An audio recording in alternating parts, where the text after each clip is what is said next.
Vous écoutez Passeur de mémoire, un programme audio proposé par La Parole Donnée. Si Emmanuel Fouque est aujourd'hui centenier à Aix-en-Provence, c'est grâce à son arrière-grand-père, Jean-Baptiste Fouque, qui par nécessité se lança en 1934 dans la fabrication de ces petits personnages d'argile.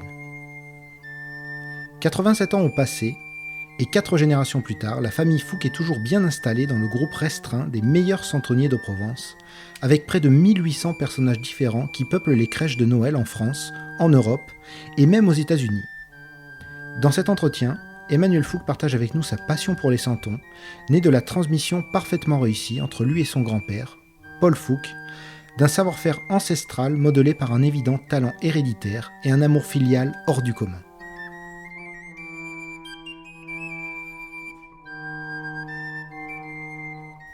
Emmanuel Fouque, racontez-nous la naissance de cette entreprise artisanale familiale il y a 87 ans et ce qui a poussé votre arrière-grand-père à créer ses premiers petits personnages d'argile. Oui, l'histoire, c'est une famille qui a connu, je dirais, un premier malheur. C'est que grand-père perd sa mère à l'âge de 3 ans. Donc Jean-Baptiste se retrouve avec 2 fils à nourrir, et dont sa femme qui a disparu. Il va arriver à mener cette affaire, je dirais, comment dire, ça a été un peu compliqué pour lui puisqu'il n'était que conducteur de tram à la ville de Marseille, donc avec de très petits revenus.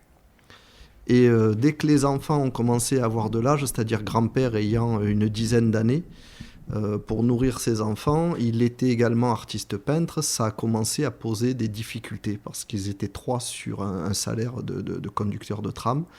Et ces tableaux, même s'il a eu 2 fois le premier prix des Beaux-Arts, n'avaient pas une cote qui lui permettait d'en vivre. Donc ils se sont posé des questions. Et le frère de grand-père, ayant contracté la tuberculose à l'époque, il a été donc alité. Donc il se retrouve avec 2 enfants qui ne travaillent pas, avec un salaire, je dirais, très bas. Et qu'est-ce qu'on peut faire pour s'en sortir ? Et il décide de se lancer dans le santon. Parce que le santon, à cette époque-là, c'est très peu connu et on peut le faire à la maison. Donc ils se mettent à faire des santons le soir quand ils reviennent du travail, les week-ends, enfin c'est une vraie vie de labeur. Et grand-père les aide, leur donne la main, mais comme un enfant de 10 ans, c'est-à-dire qu'il n'a pas la précision du geste. Grand-père créera son premier santon à l'âge de 13 ans. Ça sera un santon que l'on expose encore à la Maison Fouque, puisqu'il en était très fier. Il a gardé ce souvenir toute sa vie. Ce modèle-là est présent à l'atelier. C'était un cuisinier, et on voit vraiment l'évolution de son style. Et ils ont commencé à les vendre en 1934 à la foire d'Aix. C'est-à-dire qu'ils sont allés sur le marché, présenter leur santon début décembre, le 4 décembre exactement. Et il y a eu un tel engouement sur leur création, pour la simple et bonne raison, c'est que mon arrière-grand-père était artiste peintre à l'huile. Et donc il a décoré les santons qui n'étaient pas cuits, qui étaient en terre glaise séchée, à la peinture à l'huile. Et ça a été une vraie révolution, parce que le santon, à l'époque, on avait des gouaches qui étaient très fragiles et qui ne tenaient pas et qui avaient des couleurs très fortes, certes, mais qui perdaient un peu dans le temps. Il suffisait qu'on les touche pour que la peinture reste sur les doigts. Lui, il a utilisé la peinture à l'huile, il a apporté de suite une qualité qui a été propre à la Maison Fouque et qui a fait reconnaître donc ces couleurs vives comme une identité de notre maison. Ça a commencé en 1934, donc tout ça. À quelle époque sont apparus les premiers santons en Provence ? Le mot santoun vient de la fermeture des églises à la Révolution, qui fait que les gens ne vont plus pouvoir se recueillir devant les saints d'église. Donc ils vont reproduire ces saints d'église en petite taille avec ce qu'ils ont sous la main. On en a retrouvé qui étaient en mie de pain, en papier, en papier mâché, en bois, en toute forme de matériaux. Et on n'a pas forcément l'argile sur les premiers santons. Donc ça, c'est fermeture de la Révolution. L'idée du santon, elle est quand même très inspirée du Santibelli, qui lui est arrivé en Provence dans les années 1760-1770 avec des Napolitains qui représentaient des saints en plâtre bien souvent, mais c'était des pièces qui étaient relativement chères, voire très chères. C'était vraiment de l'ornement, des pièces de 20 à 30 centimètres. Alors, c'était pas du santon, on parlait de centibelle et le beau saint, c'était des jolis saints. La Révolution a donné idée donc, de fabriquer des petits saints dont le nom Santon, mais ça n'a pas donné l'idée de la pastorale. C'est-à-dire que le petit Santon, ce qui était un petit saint, c'était pas encore notre histoire du santon en Provence qui retrace l'arrivée de Jésus et l'adoration de tout un village pour cet enfant naissant. Ça, c'est venu... les enfants avaient ce que l'on appelle la capelle, si ma mémoire est exacte, qui étaient des petits ustensiles que les papas fabriquaient pour leurs enfants et qui en fait reproduisaient la scène religieuse du dimanche. Donc on représentait ce qu'il y avait dans la messe, l'autel, le sacristain, les bancs, enfin tous ces petits ornements qui faisaient la messe, et les enfants reproduisaient la cérémonie. Et quand ils ont eu la fermeture des églises, ça a donné naissance à ce petit côté religieux où ils ont voulu se représenter aussi dans la cérémonie. Et ils ont représenté donc la Vierge, ils ont représenté Jésus, des saints, plus des personnages qui étaient eux-mêmes, en miniature, tout ça, hein, d'accord ? On est sur du petit objet. Et là, une fois qu'ils se sont représentés, eux, auprès de la Sainte Famille, ils se sont dit, ça leur a plu ce côté travail manuel. Ils ont dit, on va représenter le facteur, on va représenter les personnes qu'il y a dans la messe le dimanche. Donc les gens du village. Et c'est de là que la pastorale, elle est née. Donc il faut bien différencier le santon, qui est le petit saint, de l'arrivée de la pastorale, qui sera écrite en 1844, donc pratiquement 50 ans après la Révolution, d'accord, et qui, elle, va vraiment donner à cet engouement de toute la population provençale pour la réalisation des santons, dont je dirais le plus grand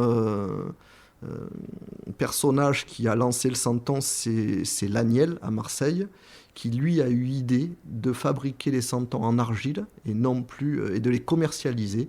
Ce qui fait que les gens ont pu acheter des santons et élaborer leur crèche. Ça, c'était 1803, la première crèche à Marseille, la première foire aux santons de Marseille.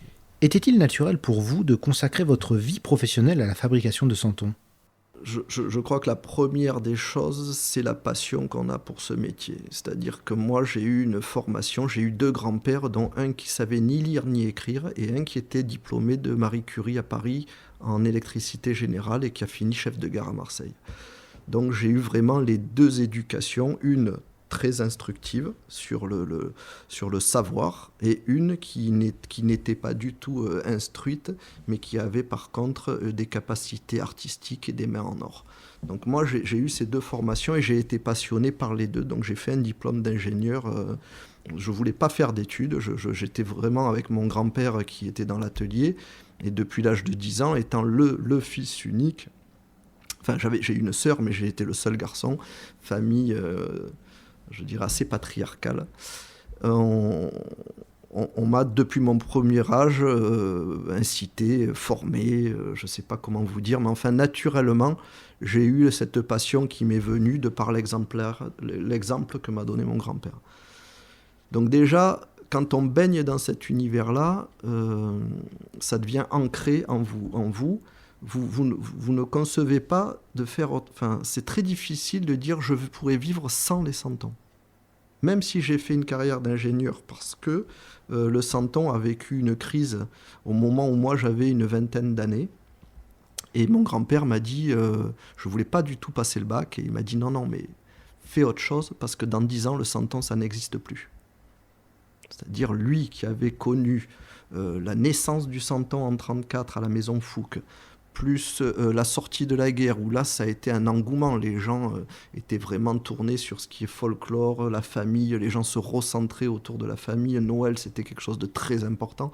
Donc, ils ont eu une période où vraiment, je veux dire, ça a été une croissance terrible, un engouement vers le santon dans les années 60-70. Quand il a vu comment ça s'est passé dans les années 90, vous savez, on voulait devenir des mondialistes, on efface les cultures. Aujourd'hui, vous voyez bien que ça revient. Hein, on est fiers d'avoir l'identité de notre région. Les régions redeviennent vraiment à l'honneur.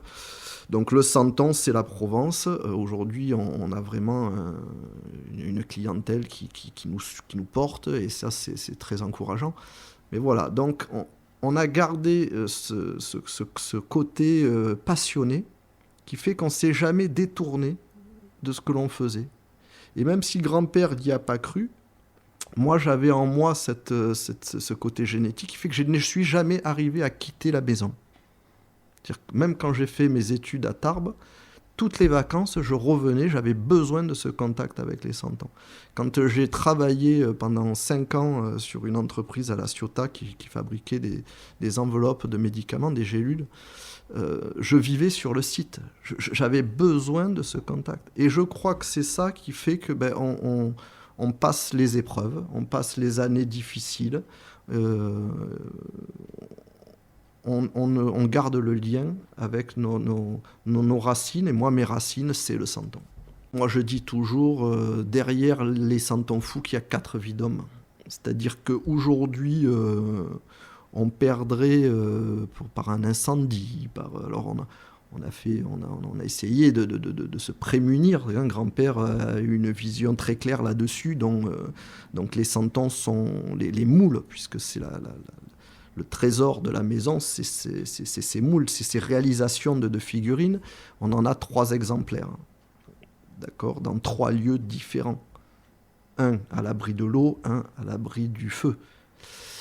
Et le trésor, il est là, parce que si ça venait à disparaître, une vie d'homme ne suffirait pas. Et je crois que ça, c'est une émotion, moi, à la 4e génération, qui m'émeut, parce que je sais que je manipule un bien qui n'est pas un bien que l'on peut renouveler. Et je crois que c'est pour ça qu'on est aussi entreprise du patrimoine vivant, parce qu'on véhicule à la Maison Fouque le patrimoine du Santon.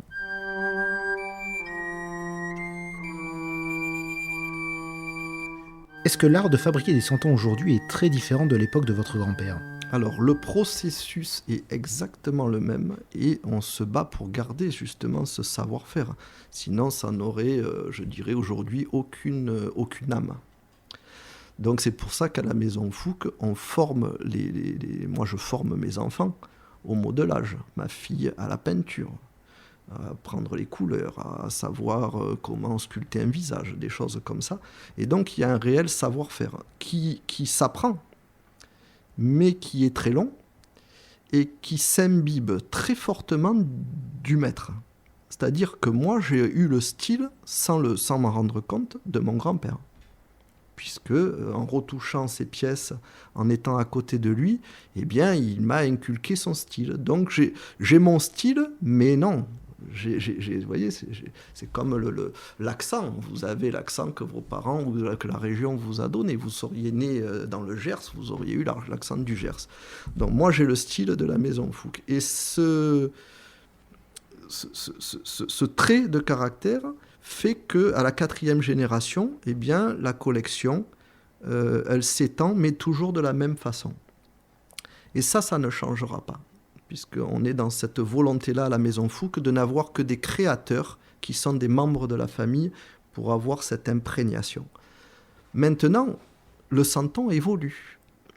C'est ça qui est intéressant. C'est-à-dire que sur un sujet qui a 87 ans, on voit bien qu'il y a une évolution. C'est-à-dire qu'aujourd'hui, on est sur de la scénette. Le Santon, qui était un porteur d'offrandes du temps de mon arrière-grand-père, très figé, avec justement des paniers remplis de différentes offrandes. Ça pouvait être je vous dis, dans les offrandes, vous aviez la porteuse de courges, vous avez celle qui apportait le miel, il y avait celle qui apportait les calissons, il y avait différentes offrandes, mais avec un mouvement relativement droit. Grand-père a donné le mouvement, donc il a insufflé ou inculqué dans ses personnages une forme de vie qu'il n'y avait pas, qui était très statique.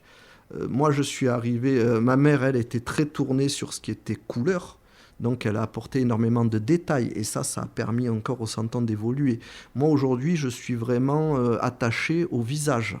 C'est-à-dire qu'à la Maison Fouque, je m'attache à ce que quand vous mettiez un santon de profil, ça ne soit pas la peinture qui identifie les yeux, la bouche, tout ça. C'est vraiment le modelage qui définit les yeux, le nez, la bouche et le menton. Voilà. Donc tous ces petits détails que l'on affine de plus en plus font évoluer le santon tout en gardant le style de la Maison Fouque sur 4 générations. Comment expliquer l'engouement pour ces petits personnages liés à la tradition de Noël et qui ne sortent de leur boîte qu'une seule fois par an et pour quelques semaines seulement ? Alors on le sent économiquement, moi je ne souhaite pas développer l'entreprise au-delà de ce qui reste une entreprise artisanale. Ce qui fait qu'aujourd'hui, on est une quinzaine à travailler à la Maison Fouque. Mon objectif, c'est pas d'être 19 ou 20 ou 25. Voilà. Ça fera peut-être plaisir à mes concurrents. Moi, à la Maison Fouque, mon objectif, c'est de transmettre. D'accord ? C'est pas de devenir une entreprise. J'ai pas des attentes démesurées. On vit cette passion et cette passion, elle doit nous permettre de le transmettre avant tout. Effectivement, aujourd'hui, on assiste à un engouement sur tout ce qui est, je dirais, folklorique et identitaire. Je crois que c'est pas uniquement le santon, c'est tout ce qui est... je crois qu'on a une crise identitaire aujourd'hui. On a voulu croire que le côté mondial, c'est une très bonne chose pour le commerce, très bien. Mais on a un père, on a une mère, on a des racines, on a un accent, on a des goûts, on a du culinaire, on a tout ça. Et c'est ça qui nous permet de nous identifier en tant qu'humains. Le santon, ça nous identifie nous en tant que Provençaux. Voilà, au même titre que la langue provençale. Effectivement, aujourd'hui, on a un retour à tout ça. Je ne peux que m'en réjouir. Moi qui ai été baigné sur tout ce qui était l'identité provençale, je me réjouis de voir qu'effectivement, on a un engouement sur le santon. Mais je me réjouis avant tout de rencontrer des gens qui ont des valeurs et qui vont communiquer leurs valeurs. Moi, quand je croise quelqu'un qui vient d'une autre région et qui me fait part du folklore de sa région, c'est quelqu'un qui m'enrichit. Quelqu'un qui arrive sans identité, c'est sympa, mais ça n'a pas de goût. Qui achète vos santons et dans quelle région plus particulièrement ? Le santon, c'est vrai, il s'est étendu à beaucoup de régions. Nous, on n'arrive pas à être présent dans toutes les régions pour les raisons que je vous ai dites auparavant. C'est que je n'ai pas la volonté de créer une multinationale. Je suis un artisanat qui est un bel artisanat avec, je vous dis, 15 employés dont je gère totalement. Toutes les pièces passent par mes mains quand je les enfourne, puisque je fais essentiellement le contrôle des pièces au moment de l'enfournement. Alors les régions, c'est étonnant, on a des régions qui portent énormément le santon, alors que c'est pas forcément là où c'est même loin. On a l'Alsace qui est très très attachée au santon. Vous avez la région parisienne, vous avez la Bretagne. Et on va découvrir dans ces régions, alors après vous en avez d'autres, mais c'est vrai que je suis moins représenté sur les régions bordelaises ou le Pays Basque, des choses comme ça. Vous avez la Corse aussi qui est très attachée au santon. Mais vous allez retrouver dans ces régions-là alors est-ce qu'on peut dire santonniers ? Moi je considère qu'ils font du santon puisqu'ils travaillent de la même façon, mais avec une identité très marquée dans leur région. Vous avez un santonnier, je dirais, ou figuriste, je ne sais pas, mais bon, pour moi, c'est du santon. En Bretagne, avec tous les costumes bretons. Et ce que ce monsieur fait, j'ai trouvé ça très, très, très beau. Vous avez la même chose en Alsace. Vous avez un artisan qui fabrique des personnages typiquement de la région alsacienne avec le folklore alsacien. Voilà. Donc le santon, oui, il s'est étendu. Il s'étend plus loin que la France. Aujourd'hui, la Belgique est très attachée au santon. Vous avez l'Allemagne, on a une clientèle allemande, et on a une forte poussée de la clientèle américaine. Est-ce une activité promise à de nouveaux développements ? Ça, c'est une question où j'ai du mal à répondre, puisque le santon est un marché qui varie. Alors, c'est pas un marché qui varie, c'est pas une start-up, c'est pas un marché moderne. Ça varie avec je dirais, sur des générations. Vous avez un mouvement, je dirais, plus ou moins sinusoïdal, hein, ça monte, ça descend, autour d'un nominal, par exemple. Hein, on pourrait le concevoir comme une sinusoïde avec un nominal.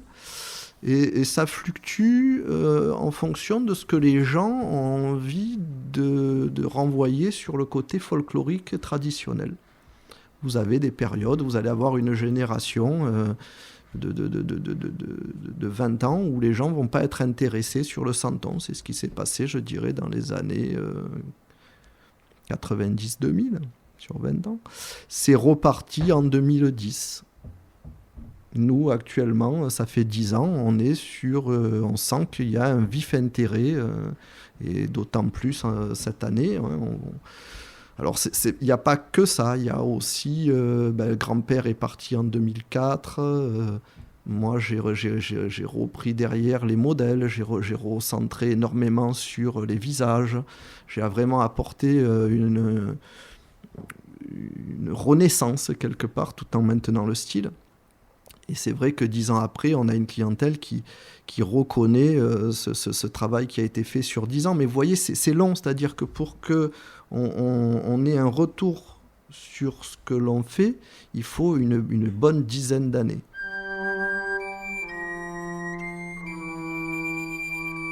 Subissez-vous une concurrence venue de l'extérieur voulant prendre sa part dans le marché des santons ? Je pense qu'on n'a pas besoin de chercher très loin pour s'apercevoir qu'il y a une concurrence qui est parfois à l'opposé de ce que nous on fait à la Maison Fouque.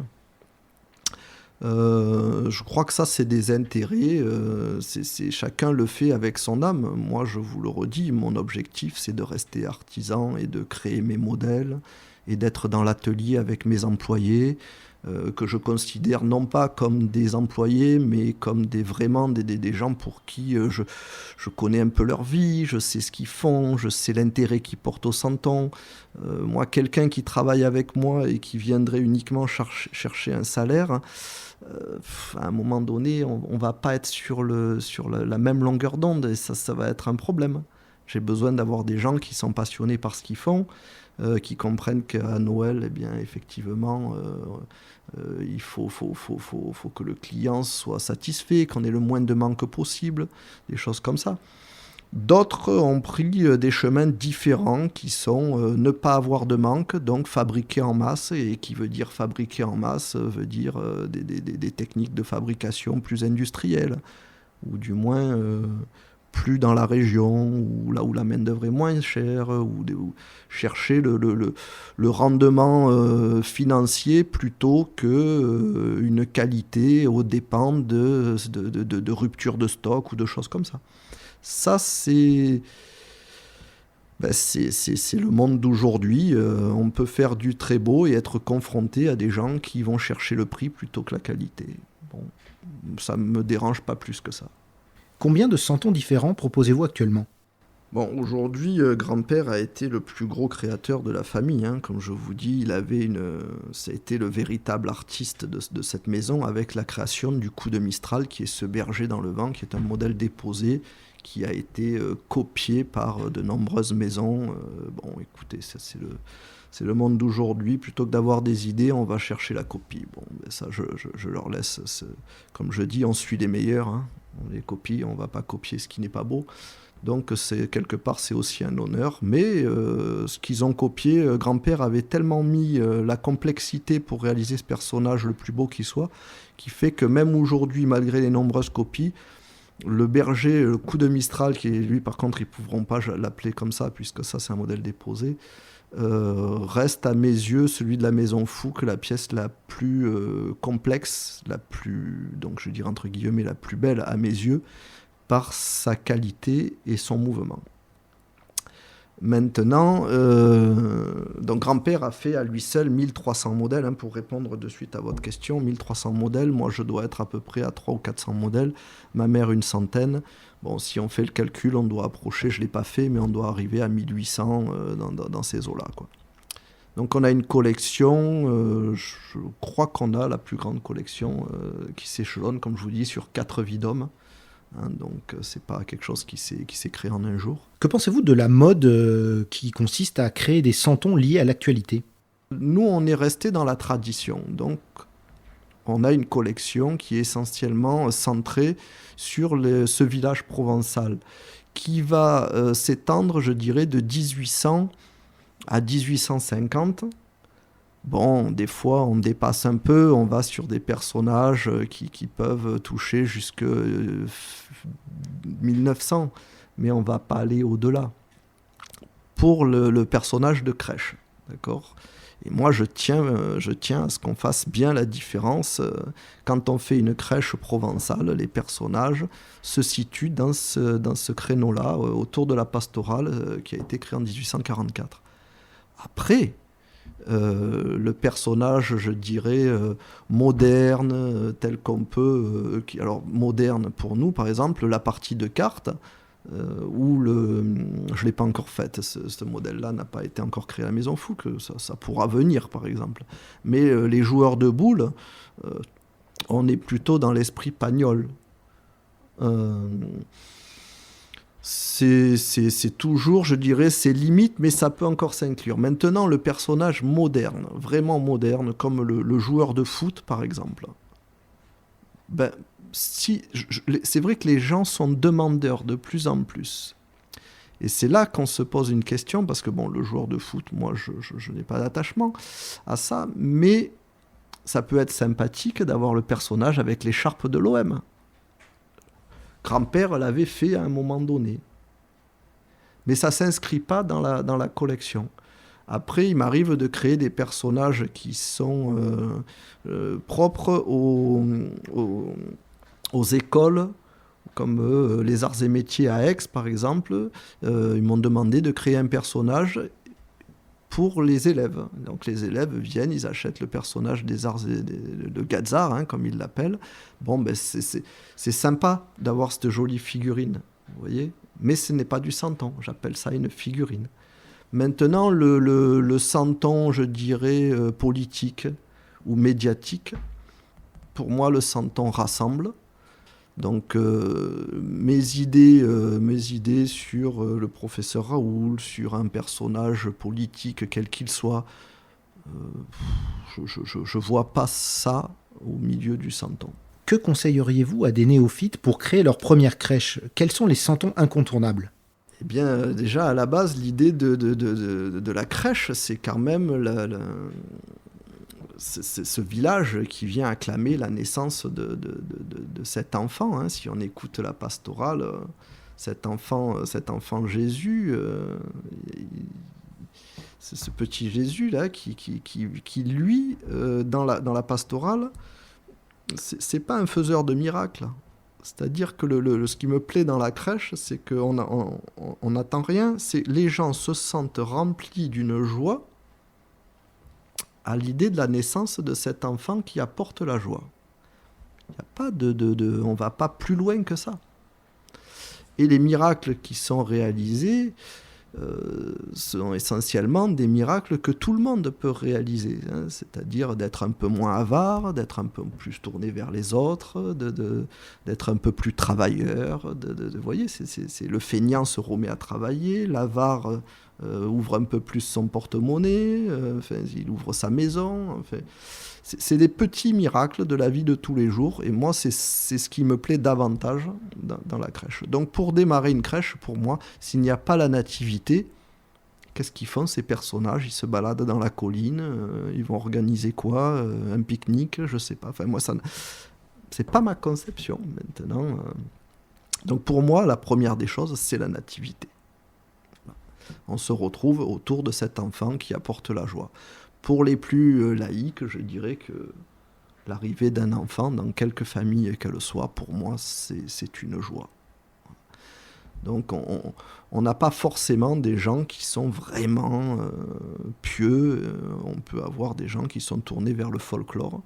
Mais tous ont cette envie d'avoir une crèche avec la nativité et ces personnages qui viennent adorer la naissance de cet enfant. Donc on commencerait par la nativité. Ensuite, plus ou moins religieusement, on mettrait l'ange Gabriel, l'ange de l'Annonciation, et ensuite l'ange pour la naissance, qui est le même. Et puis derrière, il y aurait le berger, qui est effectivement la première personne qui aurait suivi l'étoile, qui l'aurait amené justement devant cette étable. Et puis derrière, vous allez avoir les personnages de la pastorale.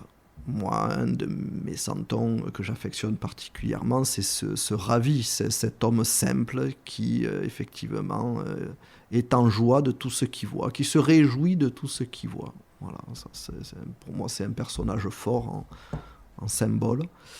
Mais vous avez après toutes les histoires qui tournent autour de la pastorale, la poissonnière, plus le trio Margaride, Roustille, Jourdan. Et puis ensuite, on va s'identifier dans la crèche. Donc on va rechercher les métiers qui correspondent, alors soit à ce que faisait un arrière-grand-père ou soi-même. Donc tous ces petits métiers qui existaient avant, qui ont disparu aujourd'hui, mais qui nous font nous identifier. Est-ce qu'un centenier travaille 12 mois sur 12 ou prend-il de longues vacances lorsque la période des fêtes est passée ? On y pense tout le temps. On travaille tout le temps. Moi, à partir du mois d'août, comme je dis, je prends le dimanche comme repos. Et à partir du 1er octobre, il n'y a plus de dimanche. On y est tout le temps. Et on a une vie un peu normale avec 2 jours de repos de janvier à juillet. Ce qui n'est pas du tout un handicap. Je vis sur le site pour ces raisons. D'ailleurs, j'habite sur l'atelier parce qu'on n'arrête jamais. On ne quitte pas l'atelier. On y vit dedans. En période de Noël, on y est jusqu'à 2-3 heures du matin, voire plus des fois, quand on a les commandes internet, le site internet qui viennent de se greffer au fonctionnement. Donc c'est ce petit côté moderne internet qui fait qu'aujourd'hui c'est comme une boutique qui se représente partout dans le monde, et c'est vrai qu'il y a une vraie demande de plus en plus de ce côté-là. On vit pleinement ce métier. C'est pas quelque chose qu'on peut faire en arrivant à 8h et en partant le soir à 18h. Ça marche pas. Il faut aller voir le four, il faut contrôler le four. Grand-père vivait sur le site, et je mesure pleinement aujourd'hui, à 50 ans, les raisons qui ont fait qu'on ne peut pas faire ce métier autrement, ou du moins on ne peut pas le faire en s'y impliquant et en faisant d'aussi belles choses si on n'y est pas à 100%. Pour terminer, quel vœu formuler pour les Santons Fouques en 2022 et au-delà ? Alors, qu'est-ce que j'attends de l'année prochaine ? Moi, avant tout, j'attends de voir mes enfants, ce qui se passe déjà, qui viennent dans l'atelier, qui ont ce plaisir de travailler l'argile. Et pour moi, la plus grande joie qui soit, c'est de les voir se faire plaisir à modeler, avoir plaisir dans ce métier. Après, ce que je souhaite, c'est que les gens sachent reconnaître le travail artisanal d'un travail qui ne l'est pas, sachent apprécier une maison qui, depuis 87 ans, a un atelier où vous avez un créateur identifié, qui a été formé par son grand-père, comme moi je forme mon fils aujourd'hui, ma fille également. Voilà, ce que je souhaite, c'est des choses toutes simples, en fait. C'est de continuer. Et puis ce rapport que j'ai avec notre clientèle, qui sont des gens qui ont vraiment cette envie d'avoir cette identité, d'avoir ce folklore qui se poursuit. Je crois que les gens aujourd'hui, l'année dernière, quand on n'a pas eu accès sur les foires, on a eu un soutien qui était très très émouvant. Je veux dire, quand on a pu se présenter sur les foires, les gens nous remerciaient, les gens nous disaient mais quel bonheur que vous soyez là. On est quand même on représente un petit peu cette magie de Noël qui est pour moi, Noël, ça reste autour de la crèche. Le sapin, c'est bien, c'est beau, on fait le sapin, hein. Ma fille a 12 ans, elle adore orner son sapin, mais par contre la crèche pour nous c'est la pièce la plus importante.